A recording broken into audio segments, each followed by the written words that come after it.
दोस्तों, आज मैं आप सभी के लिए बहुत ही इम्पोर्टेंट वीडियो लेके आ चुका हूँ पाई नेटवर्क की तरफ से।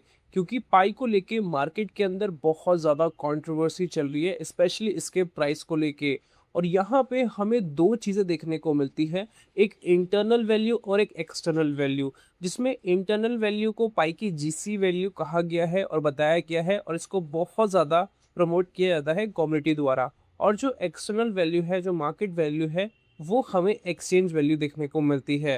तो जो लोग अभी एक्सचेंज वैल्यू को देख रहे हैं, तो उस तरीके से पाई को देखने के बाद पाई का जो वर्थ है, जो पाई का वैल्यू है, उसको समझ नहीं पा रहे। क्योंकि अभी जो वैल्यू है बिल्कुल ना के बराबर है, तो उसके हिसाब से अपना वो फ्यूचर नहीं देख पा रहे इस कॉइन के अंदर। और बहुत सारे पाइनर्स का मानना ये भी है कि ये जो कॉइन है, कुछ नहीं होगा, धीरे धीरे करके बिल्कुल फिनिश हो जाएगा। और जो लोग बेसिकली जीसीबी समझ के बैठे हैं, तो वो इसको बहुत ही ऊपर तक ले जा रहे हैं और बहुत ही हाइप तरीके से इसको देख रहे हैं। तो इसके बीच की क्या रियलिटी है, उसी को आज हम डिटेल में समझेंगे, जिससे कि आपको सारा कुछ क्लियर हो जाएगा। तो वीडियो को शुरू से आखिर तक देखना, और ये वीडियो पाई के नॉर्मल पाइनियर्स के लिए और पाई के जीसीबी सपोर्टर्स के लिए, सभी के लिए ज़रूरी है। अगर आप हमारे चैनल पे नए हैं, सब्सक्राइब करके नोटिफिकेशन बेल को ऑल पे ज़रूर से प्रेस कर दे पाई नेटवर्क के लेटेस्ट अपडेट्स के लिए। और डिस्क्रिप्शन में लिंक है टेलीग्राम ग्रुप का, आप जाके जरूर से ज्वाइन करें, क्योंकि टेलीग्राम पे आप सभी को पाई नेटवर्क के लेटेस्ट अपडेट्स, क्रिप्टो मार्केट के लेटेस्ट अपडेट्स और कुछ नए प्रोजेक्ट्स हैं, वो भी मैं आप सभी तक शेयर करता रहता हूँ। मैं आप सभी को बोलता हूँ, प्लीज़ जाके ज्वाइन कर ले। और इस यूट्यूब पे मेरा ज्वाइन बटन भी है, उसको आप ज्वाइन करेंगे तो आपको बेनिफिट मिलेगा। अब हम वीडियो को स्टार्ट करते हैं। सबसे पहले अपडेट के अंदर हम जो यहाँ पे बात करने जा रहे हैं, वो जीसीबी के बारे में ही बात करेंगे। बट उससे पहले थोड़ा हम इसको क्लासीफाई करेंगे इंटरनल, ठीक है, कॉन्सेंसस वैल्यू के हिसाब से ये क्यों मैटर करता है। इस वाली फुटेज के अंदर आपको बहुत सारी चीज़ें देखने को मिलेगी, जिसको मैं अभी आप सभी को एक्सप्लेन करके यहाँ पे बताने वाला हूँ। तो आप सभी इस वाली फुटेज में देखोगे ध्यान से, तो आपको लिखा हुआ बताया जा रहा है, Pi network small balances big potential through internal consensus value. एक बहुत बड़ा पोटेंशियल हमें देखने को मिलेगा, वो भी इंटरनल कॉन्सेंसस वैल्यू के ब्याफ पे, जो कि पाई का जीसी वैल्यूएशन है। और यहाँ पे इकोसिस्टम ग्रोथ की बात करें जून 2026 के डेटा के हिसाब से, तो 200 plus apps and payment live है मैनेज के ऊपर ऐप स्टूडियो के थ्रू। और 20,000 से 32,000 डेली एक्टिव वॉलेट्स हमें देखने को मिलते हैं। डेली ट्रांजेक्शन की यहाँ पे बात करें तो 50,000 से 1 लाख के आसपास हमें देखने को मिलता है, जो कि अभी रियल टाइम का शो किया जा रहा है। तो यहाँ पे कुछ लाइंस लिखी गई है, उस आर्टिकल को मैं आप सभी को समझाने की कोशिश करता हूँ। इंटरनल कॉन्सेंसस वैल्यू क्यों ज़रूरी है। प्रेजेंट में पाई की जो एक्सटर्नल मार्केट की जो कीमत है, ठीक है, वो काफ़ी कम हमें देखने को मिलती है। जबकि अधिकांश पाइनियर्स, मैक्सिमम पाइनियर्स के पास पाई की संख्या भी लिमिटेड है। आपको भी पता है पाई आपके पास लिमिटेड है। ऐसी सिचुएशन में अगर आप एक्सचेंज प्राइस को एक प्रॉपर बेस बनाते हो, तो पाई की जो खरीदी की शक्ति होती है, जो परचेजिंग पावर होती है, वो बहुत ही कम रह जाती है। और यह नॉर्मल के लिए, मतलब जो डेली बेसिस पे हम इसको अगर यूज़ करते हैं, मीडियम ऑफ एक्सचेंज बनाते हैं, एमओई बनाते हैं, तो वो उतना सही तरीके से नहीं बन पाएगा, क्योंकि वैल्यू कम है। अगर आपको फॉर एग्जांपल मिल्क लेना है या कुछ और लेना है, तो आपको समझ में आ रहा है कि अगर आपके पास लिमिटेड पाई है, तो पॉसिबल नहीं हो पाएगा। अगर हम $1 के हिसाब से भी देखें, तो अगर आपको मिल्क लेना है, तो $1 के हिसाब से मान के चलो, आप 2 लीटर के आसपास या उससे थोड़ा, 2 लीटर तो नहीं बोलूँगा, 1 लीटर के आसपास समथिंग आपको मिल जाएगा, उससे प्लस थोड़ा मिल जाएगा। बट वो $1 के हिसाब से, बट वैल्यू तो 0.1 या 0.2 के हिसाब से। तो उस तरीके से तो बहुत कम में ही, मतलब बहुत ज़्यादा कॉइन देने पड़ेंगे, फिर जाकर आपको मिलेगा। अगर आप और एक्सपेंसिव चीज़ खरीदते हो, तो बिल्कुल ख़त्म हो जाएगा। और आप सभी के पास लिमिटेड है, ऐसा तो है नहीं बहुत ज़्यादा है। तो सबसे अच्छी बात यहाँ पे क्या होगी, अगर वैल्यू बहुत ज़्यादा हो जाएगी, तब आपको बेनिफिट वहाँ पे मिल जाएगा। जिस तरीके से बिटकॉइन के केस में, अगर हम बिटकॉइन में पेमेंट, मतलब कोई एक्सेप्ट कर रहा है, और आपके पास 10-15 बिटकॉइन भी है, आपको पता है बिटकॉइन की वैल्यू क्या है, अगर आपके पास एक भी है, तो 0.000 समथिंग करके भी आप बहुत सारे पेमेंट्स वगैरह कर सकते हो, क्योंकि उसका वैल्यू बहुत ज़्यादा है। अभी तो मार्केट थोड़ी नॉर्मल है, फिर भी उसका वैल्यू आप देखते ही हो। बट जब मार्केट बीच में बहुत अच्छी गई थी, उस टाइम पे ऑल टाइम हाई आपको पता ही है बिटकॉइन का, 1,24,000 $25,000 के आसपास गया था, जो कि 1 CR से ऊपर का होता है। ओके, यही इंटरनल कॉन्सेंसस वैल्यू आईसीवी की जो भूमिका होती है, यहीं से शुरू होती है। आईसीवी इंटरनल कॉन्सेंसस वैल्यू, जिस जिस पर पाई समुदाय के सदस्य आपसे सहमति से, मतलब आप और हम, इसको जेसीबी के हिसाब से समझा जा रहा है कि आप और हम बेसिकली इसको समझते हैं। पाइके जीसीबी को कौन प्रमोट करता है? पाइके जीसीबी को प्रमोट करता है कम्युनिटीज ही प्रमोट करती है। ऑफिशियल पाइको टीम ने कभी भी इस चीज़ के बारे में नहीं बोला है, ना अपनी वेबसाइट के ऊपर, ना किसी आर्टिकल में, इंटरव्यू में, लाइव स्ट्रीम में, कहीं पर भी इसके बारे में ऑफिशियल पाइको टीम वालों ने नहीं किया है, जो पाई के फाउंडर्स है। बट ये जो हम एक्सचेंज करने की बात करते हैं, ये कम्युनिटी करते हैं, जहाँ पे हमें बार्टर सिस्टम देखने को मिलता है ना, कि एक पाई के ब्याह पे कहीं पे आपको कार देखने को मिल रही है, कहीं पे नेसेसरी आइटम देखने को मिल रहा है, तो अलग अलग कंट्री के हिसाब से अलग अलग है। समझ पा रहे हो? आपको एक पाई का, जैसे कोरिया ओरिया में आप देखोगे, जब मैंने लास्ट टाइम अपडेट किया था, जो मेरे को न्यूज़ मिली थी, तो उसमें 70, 80 या $100 के आसपास का वैल्यू था। मतलब अगर आप वहाँ से कोई प्रोडक्ट को बाय करते हो तो ये म्यूचुअल अंडरस्टैंडिंग के ब्याह पे था। कहीं पे $400 भी है, कहीं $500, कहीं पे और ज़्यादा भी है, ठीक है। बट ये लिमिटेड है और ये म्यूचुअल अंडरस्टैंडिंग के बिहाफ पे है, क्योंकि उनको लगता है कि इसका फ्यूचर वैल्यू बहुत अच्छा आएगा, इसलिए वो बेसिकली इस चीज़ को एक्यूमुलेट करना चाहते हैं, इकट्ठा करना चाहते हैं। जिस तरीके से अभी सभी गवर्नमेंट्स भी देखोगे, या नॉर्मल जो बड़े बड़े इन्वेस्टर्स हैं, वो भी बिटकॉइन को बाय करने में लगे हुए हैं, क्योंकि उनको पता है कि अभी ये इतने लैक्स का है, तो आने वाले समय के अंदर ये बहुत अच्छा खासा जाने वाला है। तो यही टाइम है, अभी हम कर सकते हैं इसको।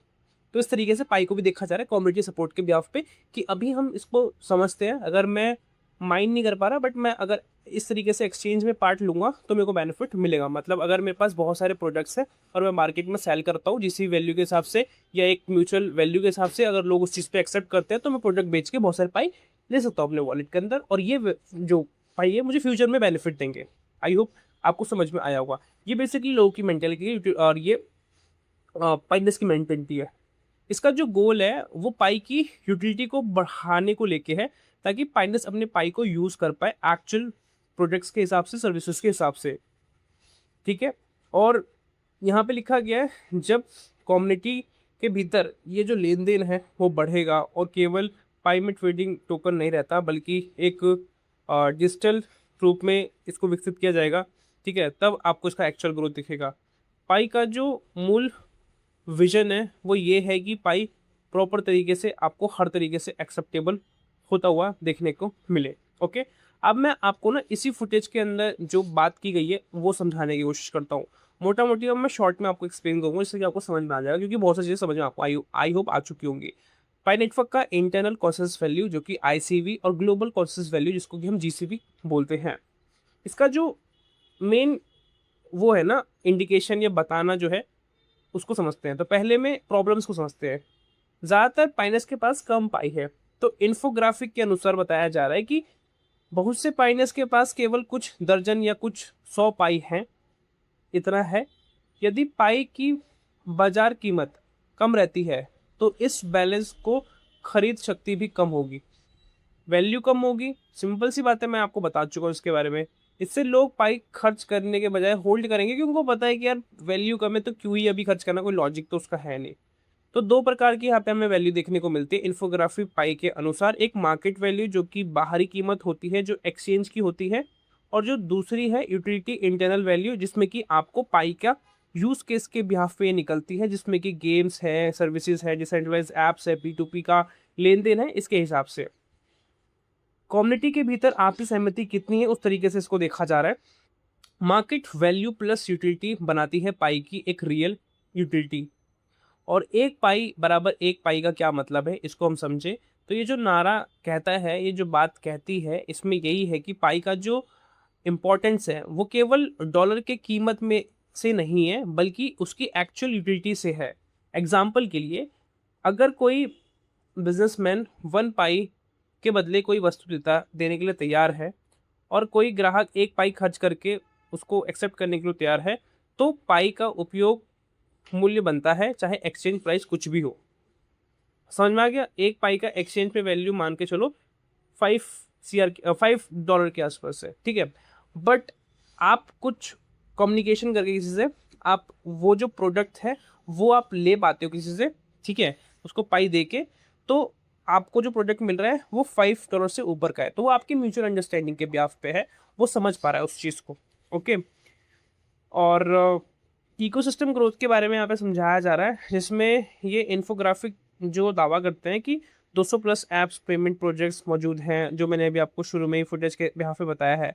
तो यहाँ पे कुछ चुनौतियाँ हैं जिसमें कि इन्फोग्राफिक के हिसाब से बताया जा रहा है जो एक्सेप्ट की जा रही है, जिसमें कि रियल स्पेंडिंग अभी कम है पाई को लेके, मर्चेंट्स की ज़रूरत है पाई के हिसाब से, सेकंड माइग्रेशन अभी पूरा तरह नहीं हुआ है, भरोसा और दीर्घकालिक विश्वास ज़रूरी है, और ये तभी हो पाएगा जैसे क्लैरिटी एक्ट का अभी आप देख ही रहे हो किस तरीके से चल रहा है, और पाई अपने आप को लीगली आगे बढ़ा रहा है, और लीगली आगे बढ़ाने का बेनिफिट ये होगा कि फ्यूचर में सभी जगह पे ये एक्सेप्ट होगा, तो बहुत पोटेंशियल मिलेगा, बड़े पैमाने पर रियल यूटिलिटी बनेगी। ठीक है, अब इसका जो कंक्लूजन बताया जा रहा है, उस कंक्लूजन में बताया जा रहा है कि ये जो इन्फोग्राफिक का ये जो तर्क है जिसमें बात की जा रही है, उसमें बताया जाता है कि पाई की जो सक्सेस है वो केवल एक्सचेंज प्राइस पर निर्भर नहीं होती है, बल्कि इस बात पे निर्भर होती है कि पाई का यूज केस किस हिसाब से रियल वर्ल्ड के अंदर करता है, सर्विसेज के ब्याज पे और एप्स के हिसाब से और हर तरीके के हिसाब से, वो सबसे बड़ा इंपॉर्टेंट रोल प्ले कराएगा। ठीक है, जैसे कि अभी आप स्टेबल कॉइन्स देखते हो, यूएसडीटी, ठीक है, ये सब देखते हो, तो इसमें क्या होता है कि ये $1 के आसपास ही होता है। तो अगर आप कोई भी पेमेंट करते हो या कहीं से लेते भी हो कुछ डॉलर्स वगैरह, तो ज़्यादातर लोग स्टेबल में ले लेते हैं, जिसमें कि जितना आपको चाहिए होता है, अगर $200 चाहिए 200 आया था, उसमें कम ज़्यादा नहीं होता, आपके वॉलेट में पड़ा है, कोई दिक्कत की बात नहीं है। अगर आपको उसको विड्रॉल भी करना है तो आप कर सकते हो, अगर नहीं भी करोगे तो उतना ही रहेगा, थोड़ा बहुत बहुत माइनर फर्क पड़ेगा, नहीं पड़ेगा। ठीक है, तो इस तरीके से होता है। तो अगर पाई अपने आप का यूज केस बहुत अच्छे से बढ़ाता है, तो आपको पाई के केस में भी एक स्टेबल वैल्यूएशन देखने को मिल सकता है एक समय के बाद। ठीक है, जिससे कि वो स्टेबल हो जाएगा और हर जगह पे आपको वो एक्सेप्टेबल होता हुआ देखने को मिलेगा। समझ में आ रहा है आपको किस तरीके से बात कर रहा हूँ, ग्लोबल लेवल की यहाँ पे चीज़ें आपको समझ में आई होगी। और ये जीसीबी ईसीबी है, ये पाई को टीम ऑफिशियल सपोर्ट नहीं करती ना, इसके बारे में बात करती है, मैं बता चुका हूँ, और ये आपको पता भी है, जो भी सपोर्ट होता है ये कम्युनिटी द्वारा ही होता है। अब हम चलते हैं आखिरी अपडेट की तरफ, और आखिरी अपडेट के अंदर आप देखोगे तो यहाँ पे पाई नेटवर्क का ऑन चेन डेटा बताया जा रहा है, वो मैं आपको बताऊँ तो लेटेस्ट, ये पहले मैं फुटेज दिखाऊंगा, ब्लॉक एक्सप्लोरर पे है ये फुटेज, आप देख पाओगे। यहाँ पे बताया जा रहा है कि पाई नेटवर्क का ऑन चेन डेटा अपडेट है, जिसमें लेटेस्ट फिगर पाई ब्लॉक एक्सप्लोरर का दिखाता है, जिसमें पाई इकोसिस्टम ग्रेजुअली अपने आप को मैच्योर कर रहा है, बढ़ा रहा है। पाई कितने लॉक है? 6.16 बिलियन पाई लॉक है। पाई माइग्रेटेड टू मैनेज कितना है? 10.61 बिलियन के आसपास है। पाई का सर्कुलेटिंग कितना है अनलॉक वाला? 4.4 बिलियन के आसपास है। मैक्स सप्लाई अक्रॉस नेटवर्क के ऊपर कितनी है? वो भी 100 बिलियन के आसपास है, आपको पता है इस चीज़ के बारे में। तो 50% माइग्रेटेड पाई अभी लॉक है, वही लॉन्ग टर्म के हिसाब से। तो ये साइन है कि बहुत सारे पाइनर्स अभी भी एक फेथ में है, वही फ्यूचर के हिसाब से, वेब3 इकोसिस्टम के हिसाब से, क्योंकि पाई मोटा मोटी 50% अभी रोक के रखा है। ठीक है, इसका मतलब ये है कि जो ब्लॉकचेन है वो झूठ नहीं बोलती है, तो कहीं ना कहीं आपको फ्यूचर में इससे बेनिफिट दिखेगा। आई होप आज के वीडियो के अंदर जो चीज़ें मैंने आपको बताई है वो समझ में आई होगी, और इसमें कुछ ओवर करने की ज़रूरत नहीं थी। मैंने जो इस आर्टिकल में देखा पढ़ा वही मैंने आपको बताया है, और आपको समझ में आया होगा। और ये वीडियो प्रॉपर तरीके से इन्फॉर्मेशन पर्पज़ पे है, तो ज़रूर से आपको इसको इन्फॉर्मेशन पर्पज़ पे ही लेना है, और किसी को भी ऑफेंड होने की ज़रूरत नहीं है। और फ्यूचर में क्या होगा क्या नहीं होगा उसके रिगार्डिंग जो भी अपडेट्स मिलेंगे पाई नेटवर्क के रिगार्डिंग, वो मैं आपसे उत्तर देता रहूँगा। मिलता अगली वीडियो के साथ, तब तक के लिए जय हिंद, वंदे मातरम।